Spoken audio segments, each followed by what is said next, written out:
Hello friends, my name is Ilsha and welcome to my YouTube channel. Skin Sky Chat. ഞാൻ പോകുന്നത് 4 night skin sky chat കൂട്ടിയിട്ട് 5 day skin cycling 5 night. So ഇന്നത്തെ topic എന്താണെന്ന് വെച്ച് കഴിഞ്ഞാൽ skin സൈക്ലിങ്ങിനെ പറ്റിയിട്ടാണ്. ഈ സ്കിൻ സൈക്ലിങ്ങിനെ പറ്റിയിട്ട് നിങ്ങൾക്ക് എല്ലാവർക്കും അറിയാമെന്നാണ് ഞാൻ വിചാരിക്കുന്നത്. ബട്ട് ഒരുപാട് പേർക്ക് ഈ സ്കിൻ സൈക്ലിംഗ് എന്ന് പറയുന്നത് ഭയങ്കര കോംപ്ലക്സ് ആയിട്ടുള്ള എന്തോ ആണെന്നാണ് വിചാരം. സോ നമുക്കിതൊന്ന് സിമ്പിളാക്കി കൊടുക്കാം. 4 night skin cycling ആണ് ഞാനിന്ന് പറയാൻ പോകുന്നത്.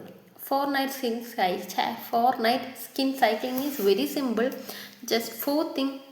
First one is exfoliation, second one is retinoid, third one is recovery and fourth one is recovery.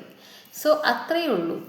ഇതൊന്ന് കുറച്ച് ഇലാബറേറ്റ് ചെയ്ത് പറയുകയാണെന്നുണ്ടെങ്കിൽ ഫസ്റ്റ് നൈറ്റ് എക്സ്ഫോളിയേഷൻ ആണ്.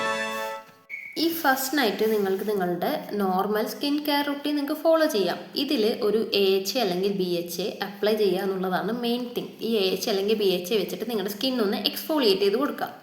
And the second night is retinoid. Second നൈറ്റിൽ നിങ്ങൾക്ക് സെയിം നിങ്ങളുടെ സ്കിൻ കെയർ റുട്ടീൻ നിങ്ങൾക്ക് follow ചെയ്യാം. ആൻഡ് അതിൽ റെറ്റിനോൾ അല്ലെങ്കിൽ റെറ്റിനാൾ നിങ്ങൾക്ക് ആഡ് ചെയ്യാം. Third and fourth night recovery പീരീഡാണ്. ഈ റിക്കവറി പീരീഡിൽ നിങ്ങൾ ചെയ്യേണ്ടതെന്ന് വെച്ചാൽ സ്കിൻ ബാരിയർ സ്ട്രോങ് ആക്കാനുള്ള ഇൻഗ്രീഡിയൻസ്, അതല്ലെങ്കിൽ ഹൈഡ്രേറ്റഡ് ആയിട്ടുള്ള ഇൻഗ്രീഡിയൻസ്, സെറമൈഡ്സോ ഹൈലൂറോണിക് ആസിഡ്സോ എന്ത് വേണമെങ്കിലും നിങ്ങൾക്ക് യൂസ് ചെയ്യാം. ഇനി ഒരു ടിപ്പ് പറഞ്ഞുതരാം. ഈ റെറ്റിനോൾസ് നിങ്ങളുടെ സ്കിന്നിന് ഓക്കെ ആണ്, നിങ്ങൾക്ക് ഇറിറ്റേഷൻസ് ഒന്നും തരുന്നില്ല എന്നുണ്ടെങ്കിൽ നിങ്ങൾക്ക് ഈ skin cycle 3 night skin cycling ആക്കി മാറ്റാം. അതായത് ഒരു റിക്കവറി ഡേ കുറച്ചിട്ട് വീണ്ടും നിങ്ങൾക്ക് റിപ്പീറ്റ് ചെയ്യാം. അതായത് എക്സ്ഫോളിയേഷൻ,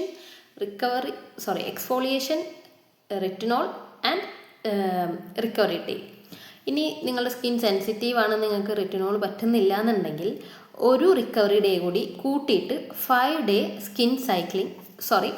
night സ്കിൻ സൈക്ലിംഗ് ആക്കി മാറ്റാം.